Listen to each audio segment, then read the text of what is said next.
Bismillahirrahmanirrahim. Assalamualaikum warahmatullahi wabarakatuh. Kaifa halukunna ya banati? Na'am, la'allakunna fi khair wal afiyah. Tayyib. Alhamdulillahi wa kafa wassalatu wassalamu ala nabiyil mujtaba wa ala alihi wa ashabihi ahli sidqi wal wafa ma ba'd. Falyawm nuridu an nastamir fi mawdu'ina في مادة الحديث في باب صفة تغسيل الميت وتشييع الجنازة، ولكن قبل ذلك نريد أن نراجع معا في باب ماذا الكفن الذي أخذنا في الأسبوع الماضي عن عائشة رضي الله عنها نعم أن رسول الله صلى الله عليه وسلم كفن في 3 أثواب يمانية بيض سحولية ليس فيها قميص ولا عمامة. نعم. فقد أخذنا هذا الحديث وقد بينا كذلك الغريب في الحديث. نعم. أثواب يمانية ثم سحولية وغير ذلك، ثم تكلمنا كذلك عن المعنى الإجمالي في الحديث في صفحة هناك ذكر، ثم كذلك قد أخذنا ما يؤخذ من الحديث وكذا فائدة الحديث. والآن نريد أن نستمر بموضوع الجديد، يعني باب في صفة تغسيل الميت وتشييع الجنازة. نقرأ أولا الحديث عن أم عطية الأنصارية قالت: دخل علينا رسول الله صلى الله عليه وسلم حين توفيت ابنته زينب فقال: اغسلنها 3 أو 5 أو أكثر من ذلك إن رأيتن ذلك بماء وسدر وجعلنا في الآخرة كافورا أو شيئا من كافور فإذا فرغتن فآذنني فلما فرغنا آذناه فأعطانا حكوه وقال: أشعرنها إياه، تعني إزاره. وفي رواية أو 7 وقال: ابدأنا بميامنها ومواضع الوضوء منها. وأن أم عطية قالت: وجعلنا رأسها 3 قرون. نعم. ننطلق إلى الغريب في الحديث. نعم. أولا سدر. سدر هنا شجرة أو شجر nabqi. Nah, daun sidar. Itu warnanya hijau ya. Seperti daun ya, daun memang. Itu warnanya hijau. Insya Allah itu ada di sekitar kita. Pohonnya agak gede. Itu namanya pohon sidar dan daunnya ini yang dibutuhkan untuk memandikan mayit ya. Yang kedua, adzannani ay a'lamnani. Jadi untuk dipanggil dikasih kabar kepada Rasulullah kalau Zainab sudah dimandikan. Yang ketiga, hikwahu maudhi' syiddatul izar atau syaddul izar. Nah, itu hikwahu itu antara button ya, button dan pinggul. Nah, itu tempat ketika kita memakai izar. Izar itu sarung ya, hikwahu. Jadi di sana antara button dan pinggul. Nah, terus yang keempat, ash'irnaha iyahu, ma yali al-jasad minas thiyab. Wa ma'nahu ij'alna izari mimma yali jasadaha. Jadi asyirnaha ini Rasulullah Shallallahu Alaihi Wasallam memberikan izarnya tadi kepada anaknya Zainab, ya. Jadi Masya Allah, Zainab mendapatkan kain tadi dari Rasulullah yang dipakai Rasulullah untuk dipakaikan sebagai kafan kepada Zainab tadi, ya.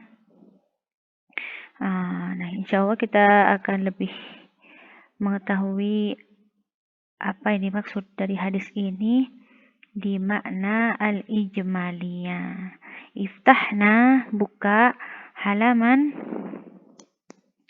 mi'ataini sita wa thalathun. Nah, di situ al-makna al-ijmali.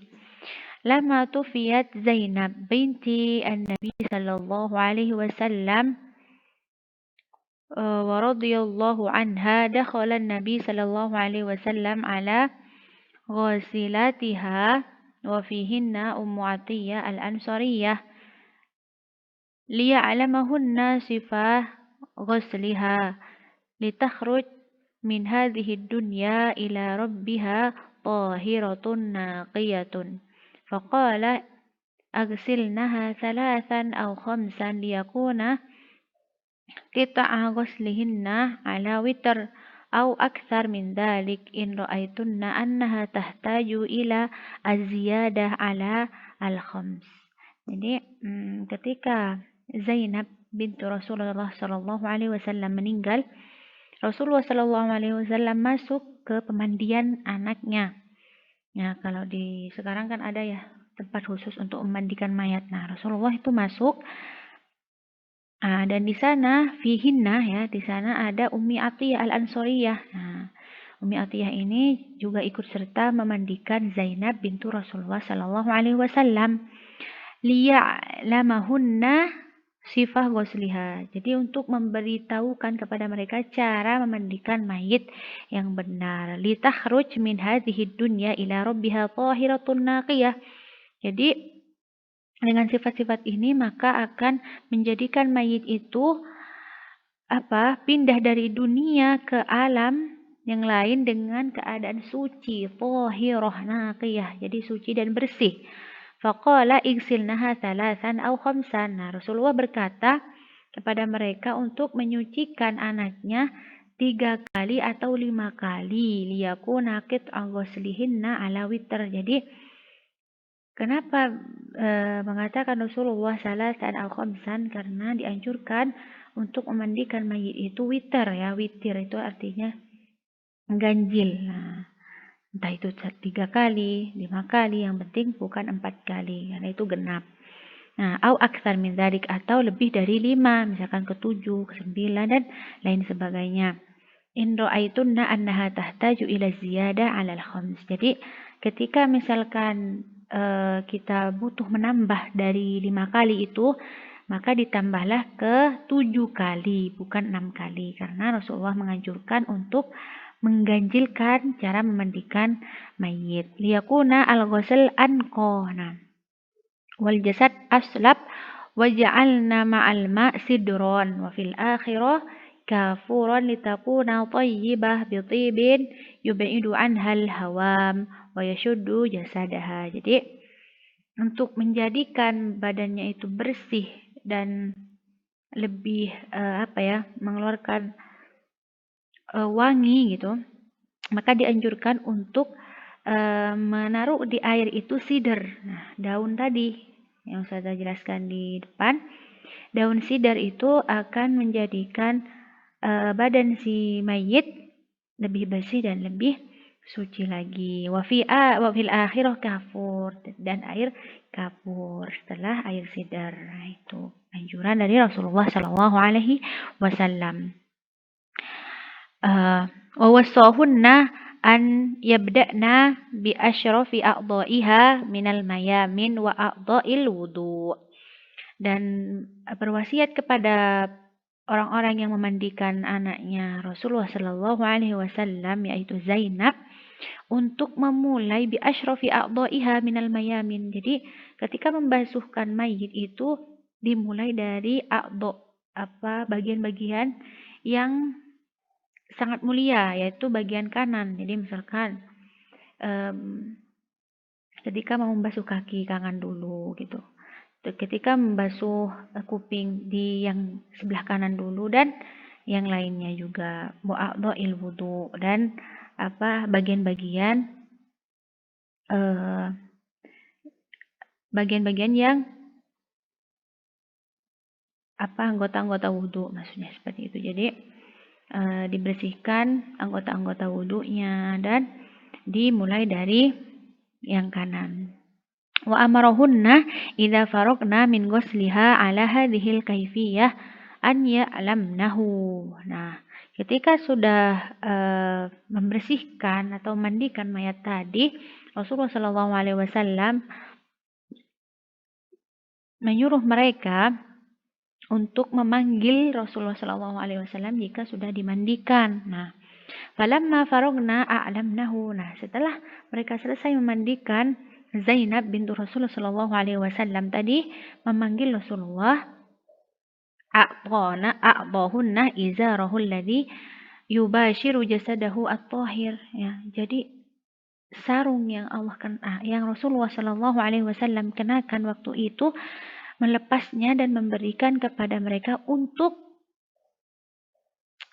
dijadikan kafan, ya. Liyash'irnaha iyyahu liyakuna barakah 'alaiha fi qabriha. Ya, jadi untuk memberikan keberkahan kepada Zainab di kuburnya, maka Rasulullah SAW memberikan izarnya tadi, sarungnya, untuk dikenakan di jasad anaknya tadi, Zainab radhiyallahu anha. Masya Allah, Rasulullah bukan hanya menjadi contoh bagi umatnya, tetapi juga menjadi qudwah untuk anak-anaknya, menyayangi anak-anaknya, dan membimbingnya. Bahkan sampai meninggal pun Rasulullah Shallallahu alaihi wasallam memberikan mencurahkan kasih sayangnya kepada anak-anaknya Shallallahu alaihi wasallam. Nah, selanjutnya ma yu'khadhu minal hadits. Di sini yang pertama, wujubu ghuslil mayyit al-muslim wa annahu fardu kifayah. Jadi wajib ya memandikan mayit muslim, dan hukumnya itu fardu kifayah. Fardu kifayah ini artinya diwajibkan, tetapi ketika sudah ada yang memandikan sebagian dari kita, maka sebagian yang lain tidak wajib lagi, seperti itu. Jadi ada yang mewakilkan. Namun jika tidak ada dari kita atau sebagian kita memandikan mayit tadi, dan bahkan tidak ada satupun, maka semua orang muslim itu berdosa. Jadi harus ada yang mewakili agar tidak berdosa semua, seperti itu ya. Dan yang kedua, annal mar'ah la yaghsiluha illa an-nisa wa bil aks illa mastasnai minal mar'ah ma'a zawjiha wal ummah awil amah ma'a sayyidiha falikulli minhuma ghusli sahibihi. Ya, jadi perempuan itu tidak dimandikan oleh laki-laki, ya. Jadi perempuan yang memandikan itu perempuan, dan laki-laki yang memandikan laki-laki, kecuali suami istri. Misalkan suaminya meninggal, maka istri juga boleh ikut serta memandikan, dan begitupun sebaliknya, ketika istri meninggal, suami itu boleh memandikan. Nah, dan begitu juga amah. Amah di sini seperti budak ya, zaman dahulu ini, tapi sekarang sudah tidak ada. Jadi para budak-budak mereka atau pembantu-pembantu mereka itu ketika meninggal, maka dibolehkan oleh sayyidnya ini atau yang memiliki budak ini untuk memandikan budaknya, baik itu perempuan ataupun laki-laki. Tapi sekarang tidak ada, jadi cukup untuk laki-laki dan perempuan sebagai suami istri, ya. Kalau yang lain seperti yang lainnya nggak boleh, jadi harus yang memandikan itu kalau mayit perempuan ya perempuan, yang mayit laki-laki ya laki-laki. Yang ketiga, أن يكون بثلاث غسلات فإن لم يكفي فخمس فإن لم يكفي زيد زيادة ya زيادة على ذلك أو زيد وقيد بعض العلماء الزيادة إلى السبع. Jadi ketika memandikan mayit itu 3 kali ya, witir, ganjil seperti itu. Kalau tidak cukup, fa in lam yakfi, tidak cukup, fa khamsun. Jadi 5 kali. Fa in lam yakfi dan belum cukup lagi, bisa ditambah lagi sampai benar-benar bersih. Tapi para ulama itu memberikan batas sampai 7. Seperti itu. Dan yang keempat, an yaqta al-ghusil ghusalatihi ala witr. Thalath au khams au sab'. Jadi ya dianjurkan untuk ganjil seperti itu ya. Entah itu 3 kali, 5 kali, ataupun 7 kali. Dan yang kelima, an yakuna ma'al ma' sidrun ya. Jadi dianjurkan untuk memakai daun sidr tadi. Jadi airnya bukan air biasa, maksudnya bukan cuman air yang tidak ditambahi apa-apa, tapi ditambahkan sidr tadi. Nah, daun sidr ya. Dan yang ke-6, an yutayyibal mayyit ma akhir ghuslatiha wa yakunu tib min kafur. Nah, jadi diberikan minyak ya, seperti minyak wangi. Kalau sekarang tuh minyak wangi dipakaikan ya kan. Tapi kalau dulu memang belum ada, jadi dianjurkan untuk memakai kafur. Itu akan menjadi baunya itu ya intinya tidak mengeluarkan bau busuk dengan kafur ini.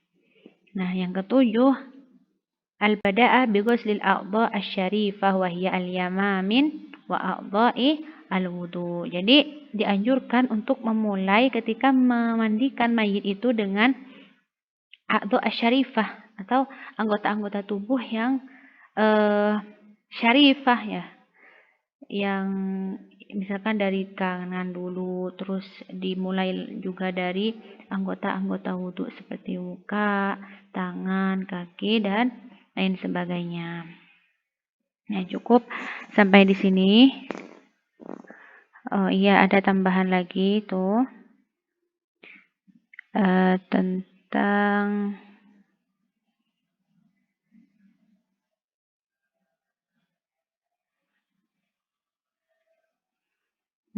nih. Jadi Jadi yang 8 itu dhafrus sya'r atau sya'ar ya. Rambut ya, salasa dhafair wa ja'aluhu khalfal mayyit. Nah, jadi dianjurkan ketika mendapatkan mayit itu perempuan ya, Zainab tadi contohnya, yaitu mengkepang ya rambutnya. Dhofru ini artinya mengkepang 3. Jadi di pinggir, sebelah kanan, sebelah kiri, dan tengah itu yang tepatnya itu di belakang ya. Jadi nggak digaya-gaya ke depan, tapi ini untuk menjadikan mayit itu rapi ketika menghadap Allah Subhanahu wa taala. Nah, yang selanjutnya, yang terakhir, at-tabarruk bi atharin Nabi sallallahu alaihi wasallam wa hadza syai'un khasun bihi fala yata'addahu ila ghairihi minal ulama was-shalihin li umur katsirah. Nah, jadi barokah ini yang diberikan Rasulullah tadi, sarungnya kepada Zainab bintu Rasulullah sallallahu alaihi wasallam ini khusus saja untuk Rasulullah. Jadi misalkan ada bapak ingin memberikan sarungnya kepada anaknya yang meninggal, itu tidak boleh ya, karena ini khusus untuk Rasulullah sallallahu alaihi wasallam. Ya, karena Rasulullah sallallahu alaihi wasallam itu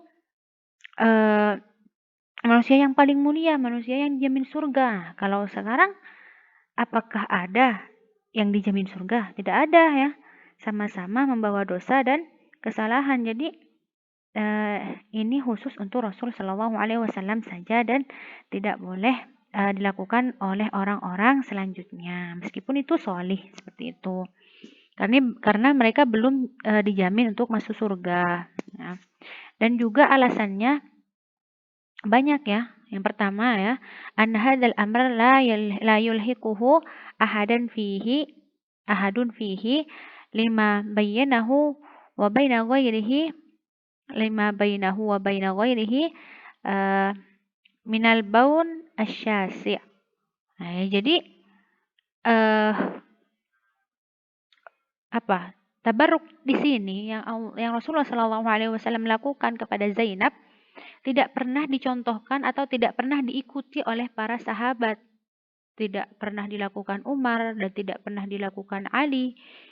Ya cukup Rasulullah Shallallahu Alaihi Wasallam. Jadi kalau para sahabat tidak melakukan, apalagi kita ya. Jadi jangan. Dan yang kedua, anna hadhil asya tauqifiyah. Nah, karena perlakuan ini yang dilakukan oleh Rasulullah Shallallahu Alaihi Wasallam ini adalah masalah tauqifiyah. Jadi jangan ditanyakan.